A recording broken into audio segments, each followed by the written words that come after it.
जय हिंद। स्वागत है आप सभी का आपका अपने YouTube चैनल अमृत एकेडमी पे।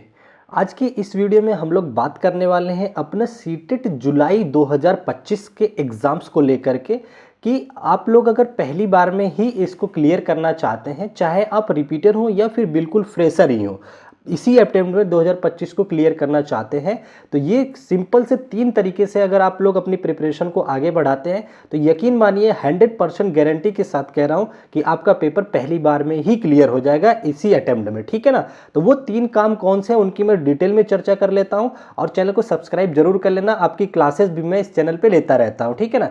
तो चलिए मैं एक एक बात को क्लियर कर देता हूँ। ठीक है।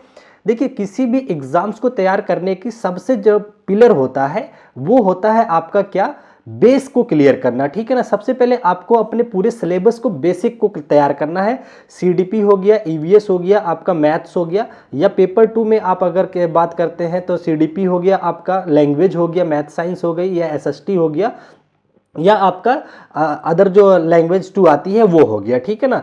तो इनको तैयार कैसे करना है, इनके लिए आपको चैप्टर वाइज, बिल्कुल चैप्टर वाइज सिलेबस को एनसीईआरटी के साथ साथ, आप अगर मान लो मैथ साइंस की क्लास देख रहे हैं, अगर मैथ साइंस आपका सब्जेक्ट है पेपर 2 में, तो मैं आप लोगों के लिए एनसीईआरटी प्लस आरएस अग्रवाल की मैथ जो है बिल्कुल फ्री में पढ़ा रहा हूं, तो वो प्लेलिस्ट आप देख सकते हैं। तो मतलब कुल मिलाकर के आपको अपने बेसिक्स पे पहली कमांड बनानी है। ठीक है ना। तो पहला काम आपका ये हो गया कि बेसिक क्लियर करोगे आप।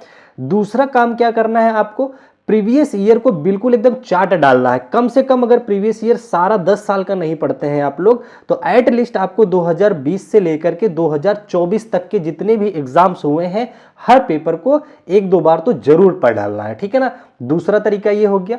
तीसरा क्या काम करना है आपको वो मैं बता देता हूं, जो कि इसका सबसे ज्यादा महत्वपूर्ण होता है। ठीक है ना। तीसरा काम में आपको यह करना है कि आपको मॉक टेस्ट लगाने हैं, कम से कम 20 फुल मॉक तो लगाने ही लगाने हैं। ठीक है ना। साथ ही साथ आप चाहे तो सेक्शनल मॉक टेस्ट भी लगा सकते हैं। मॉक टेस्ट लगाने से क्या होता है, आपको अपने टाइम मैनेजमेंट पे पकड़ बन जाती है कि एग्जाम में किस तरीके से टाइम को मैनेज करना है। साथ ही साथ आपको एक पैटर्न पता चल जाता है कि कौन से सब्जेक्ट के बाद कौन सा सब्जेक्ट आता है, या सब्जेक्ट में किस टाइप के क्वेश्चन आते हैं। ठीक है ना। इन सारी चीजों पर पकड़ बन जाता है। ठीक है।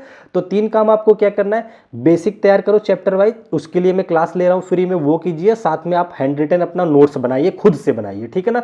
दूसरा, प्रीवियस ईयर क्वेश्चन को एकदम से प्रैक्टिस कर डालो, कम से कम 4-5 सालों का तो एटलीस्ट कर ही डालो कई बार। ठीक है। तीसरा काम क्या करोगे, मॉक टेस्ट लगाओगे। ठीक है। अगर इतना ही 3 ही काम को, इन्हीं 3 तरीकों को फॉलो कर लो, यकीन मानिए आप एक बार में ही क्लियर कर लेंगे। ठीक है ना। बाकी अगर आपको किसी और चीज की नीड है तो आप कमेंट कर सकते हैं। फिर मिलेंगे आप लोगों से नेक्स्ट वीडियो में। तब तक के लिए आप अपना ध्यान रखें। Bye bye, take care, thank you so much. जय हिंद, जय भारत।